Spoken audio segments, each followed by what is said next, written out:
Jesus mythicism, the idea that Jesus Christ never existed, is becoming a growing trend in online discourse regarding Christianity.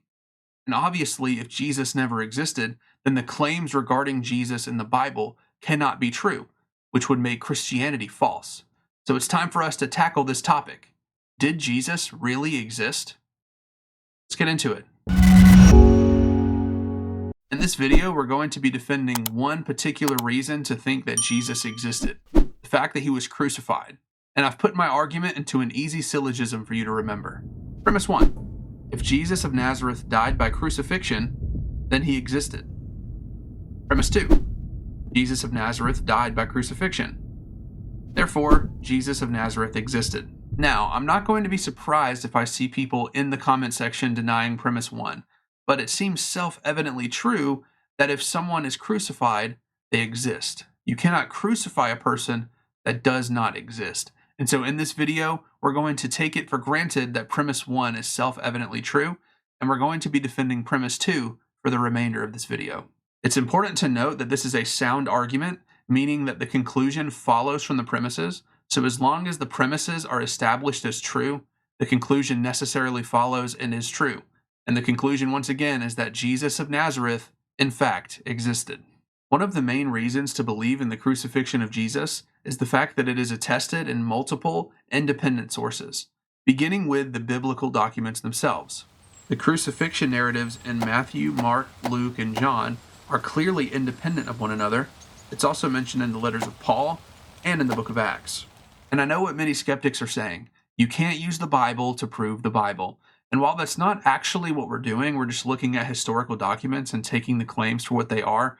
I'm not going to be defending that for the rest of this video. We're now going to look at extra biblical sources that point to the crucifixion of Jesus. Josephus, a Jewish historian writing at the end of the 1st century, in his book Antiquity says, when Pilate, at the suggestion of the principal men among us, had condemned him, Jesus, to the cross, those that loved him at first did not forsake him. Tacitus, a Roman historian writing towards the end of the 1st century and the beginning of the 2nd century in Annals 1544 says, Nero fastened the guilt and inflicted the most exquisite tortures on a class hated for their abominations, called Christians by the populace. Christus, from whom the name had its origin, suffered the extreme penalty during the reign of Tiberius at the hand of our procurators, Pontius Pilate. Lucian of Samosata, a Greek satirist, said, the Christians, you know, worship a man to this day, the distinguished personage who introduced their novel rites, and was crucified on that account. Mara bar Serapion, a Syriac Stoic philosopher, when writing to his son from prison around 73 AD in the 1st century, says, and what advantage came to the Jews by the murder of their wise king, seeing that from that very time their kingdom was driven away from them. And in the Babylonian Talmud, in about 500 CE, it says, on the eve of Passover, Yeshu was hanged. It's important to note that being hanged on a tree or hung on a tree was used as a euphemism to describe crucifixion in antiquity. We actually have a couple of examples of this in Scripture from the 1st century. Luke 23 says, one of the criminals who were hanged there next to Jesus was hurling abuse at him, saying, are you not the Christ? Save yourself and us. And Galatians 3 says, Christ redeemed us from the curse of the law, having become a curse for us. For it is written, cursed is everyone who hangs on a tree. Also in Galatians 3, it should be pointed out that it'd be kind of weird for Paul to argue that a person that never existed became a curse for anyone. And I'm not one to blindly appeal to scholarship, but I do think it's important to note that basically every scholar on planet Earth thinks that Jesus really existed and was crucified. Here are some examples.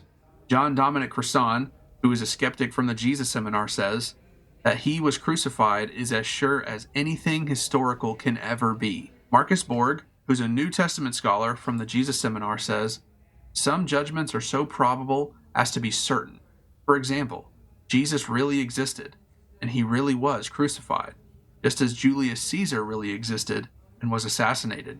Gerd Ludemann, an atheist biblical scholar and historian, said, Jesus' death as a consequence of crucifixion is indisputable. And Jewish scholar Paula Fredrickson says, the crucifixion is the single strongest fact we have about Jesus. Those are some strong words. It's indisputable. It's as historical as anything could ever be. It's so probable so as to be certain? So let's get back to our syllogism. Premise 1. If Jesus of Nazareth died by crucifixion, then he existed. Premise 2. Jesus of Nazareth died by crucifixion. Therefore, Jesus of Nazareth existed. Premise 1 is self-evidently true. And with all of the biblical, extra-biblical, and scholarly testimony to the crucifixion of Jesus, I think it's safe to say that we have successfully defended premise 2, and the conclusion follows. Jesus did in fact exist. Thank you so much for watching this video. Give it a thumbs up if you liked it, subscribe to the channel if you're new, and you want more content like this. This has been The Epitome. I'm your host, Nathan Bozeman. We'll see you around.